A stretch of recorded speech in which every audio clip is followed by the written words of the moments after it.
इधर दिल्ली में वैट पर लड़ाई तेज हो गई है।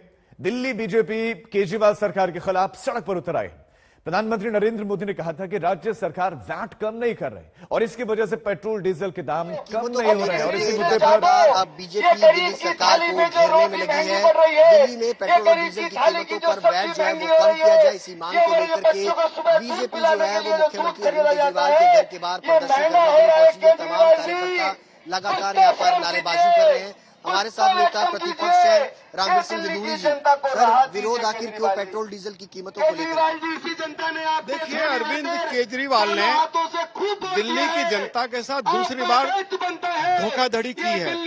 2018 में भारत के तत्कालीन वित्त मंत्री श्री अरुण जेटली जी ने पेट्रोल और डीजल पर 5 रुपए की राहत दी थी देशवासियों को और सभी राज्य सरकारों से अपील की थी कि सभी राज्य सरकारें पेट्रोल और डीजल पर 5 रुपए कम करें। लेकिन अरविंद केजरीवाल की सरकार ने उस समय भी पेट्रोल और डीजल पर 5 रुपया कम नहीं किए और इस बार नरेंद्र मोदी जी की सरकार ने पेट्रोल पर 5 रुपए कम किए और डीजल पर 10 रुपए कम किए और सभी राज्य सरकारों से अपील की। लेकिन अरविंद केजरीवाल की सरकार ने डीजल पर 1 पैसा भी वैट का कम नहीं किया। तो आज हम अरविंद केजरीवाल से मांग करने के लिए आए हैं कि वे 15 रुपए पर लीटर के हिसाब से दिल्ली में वैट कम करें। अब बात राजस्थान की, जहां पर टूटे मंदिर को बनवाने सरकार दौड़ पड़ी, लेकिन बेरोजगार बनाकर छोड़ दिए युवाओं के टूटे सपनों को जोड़ने के लिए कोई नहीं दौड़ रहा। हमारी खास रिपोर्ट आप देखिए।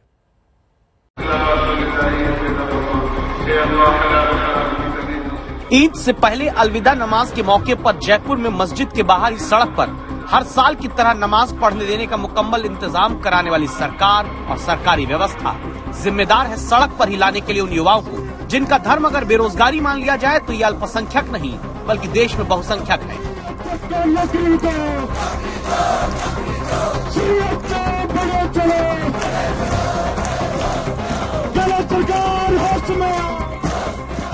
जयपुर में तापमान 43 डिग्री है। बेरोजगारी को नापने का कोई थर्मामीटर नहीं होता तो टूट जाता, पारा फूट कर बाहर आ जाता। धर्म का इस्तेमाल अफीम की तरह अपनी सियासत के लिए करने वाले दौर में राजस्थान की सड़कों पर अपना ही खून इस सिरिंज से निकालते ये वो नौजवान हैं जिन्हें कोरोना काल में जनता की जान बचाने के लिए राजस्थान सरकार ने कम्युनिटी हेल्थ ऑफिसर बनाकर भर्ती किया। अब वही अपने ही खून से CHA लिख रहे हैं, मुख्यमंत्री अशोक गहलोत को चिट्ठी भेज रहे हैं, क्योंकि इन 28,000 कम्युनिटी हेल्थ ऑफिसर को महामारी के चरम दौर में सैंपल लेने, दवा बांटने, वैक्सीनेशन के काम में इस्तेमाल करके वापस बेरोजगारी का बीमार बना दिया गया।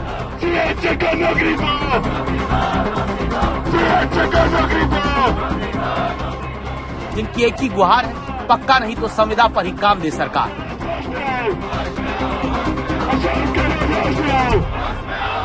पिछले 28 दिन से यहाँ पे धरना दे रहे हैं। पिछले 13 दिन हमने इसके अंदर जो वो आमरण अनशन भी किया था। सैकड़ों की संख्या में हमारे साथी यहाँ से बीमार होकर हॉस्पिटल भर्ती हो चुके हैं, लेकिन सरकार हमारी कोई भी नहीं सुन रही। ऑफिशियली कोई भी वार्ता हमारे साथ नहीं हुई है, इसलिए मजबूरन हमें आज ये खून से खत लिखने वाला काम करना पड़ा।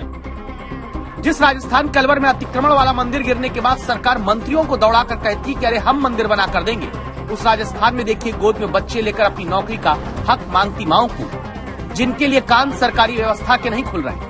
नर्सिंग कोर्स की हुई दामिनी शर्मा समेत कई मां अपने बच्चे के साथ धरना दे रही। 12 घंटे ये काम करती थी, 8,000 में 100 रुपए कम मिलते थे। कोरोना से लेकर डेंगू मलेरिया के विषम काल में इनकी मदद सरकार ने जनता के लिए ली, मतलब निकल गया तो पहचानते नहीं की हालत में छोड़ दिया। जब तक हमारी मांगे पूरी नहीं की जाती तब तक हम बैठे रहेंगे ऐसे ही। कोरोना के समय में हमारी जान बचाने की जिम्मेदारी इनके ऊपर थी। अब कोरोना खत्म हुआ या धीमा पड़ा तो ये लोग अब अपनी जान बचाने के लिए इस कड़ी धूप में जयपुर के शहीद स्मारक पर बैठे हुए हैं। अभी तक सरकार की तरफ से कोई आश्वासन नहीं मिला है।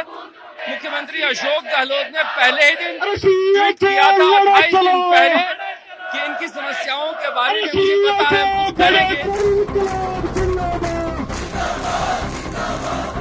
लेकिन कैसे भरोसा करे ये बेरोजगार बनाकर छोड़ दिए गए हजारों युवा मुख्यमंत्री के एक ट्वीट पर, क्योंकि स्वास्थ्य मंत्री ही मार्च से अप्रैल के बीच इन्हें नौकरी पर रखने के सवाल पर अल्टी पल्टी मारते आ रहे हैं।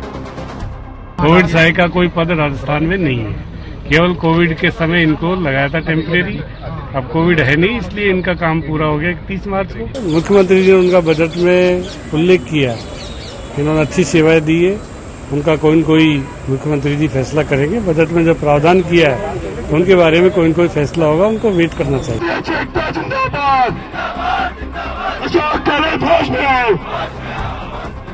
धर्म की चिंता करने वाली सरकार के मंत्री क्या रोजगार देने का अपना धर्म जल्दी निभाएंगे?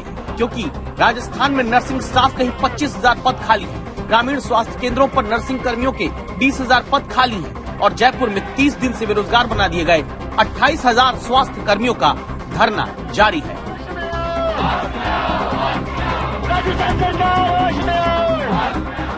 शरद कुमार, जयपुर आज तक।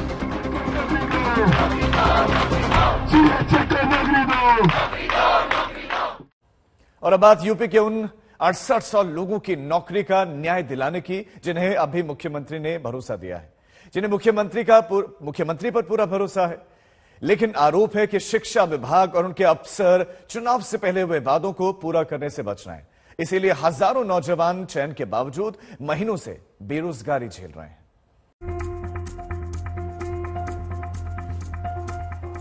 जिस उत्तर प्रदेश में सरकार बन गई, मंत्री बन गए, मंत्रियों को 100 दिन का काम का एजेंडा मिल गया, वहां पढ़ लिख कर भी अपनी शिक्षक पद की नौकरी के लिए इन हजारों युवाओं का सपना नहीं पूरा हो पाया।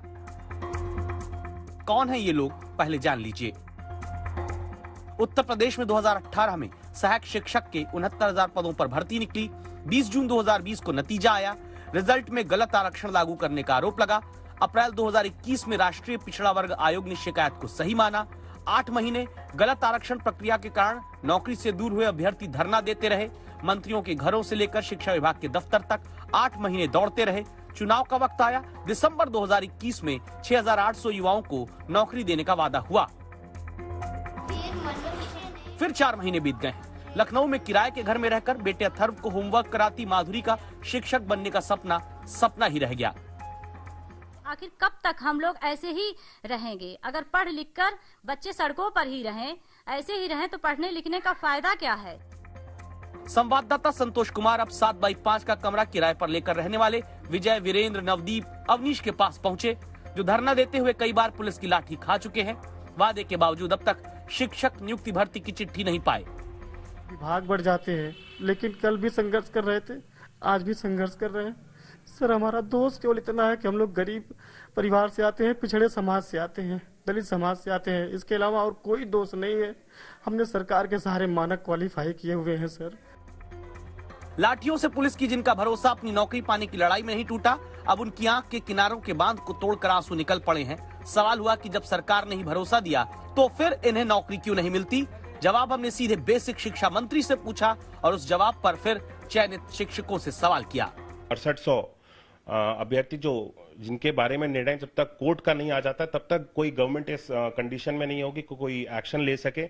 इसलिए केस कोर्ट में पेंडिंग है। मैं तो यही चाहूंगा कि कोर्ट से इसका जल्द से जल्द निस्तारण हो और गवर्नमेंट की तरफ से जो भी इस केस के लिए पैरवी करी जानी है वो हमारी सरकार की तरफ से पूरी पैरवी की जा रही है। गवर्नमेंट की तरफ से कोई इसमें कोताही नहीं बरती जाएगी। कोर्ट का इसमें कोई रोल नहीं है। कोर्ट कह रही है अगर आप गलती मान रहे हैं, आपसे विसंगति होती है तो अच्छी पहल है, आप इनको नियुक्ति दीजिए। लेकिन जो गलत नियुक्तियां आपने इनकी जगह पे की हैं, जैसे मेरी जगह पे अगर किसी और का चयन हो गया है तो जब मुझे नियुक्ति देनी है तो इनको हटाना पड़ेगा प्रक्रिया से।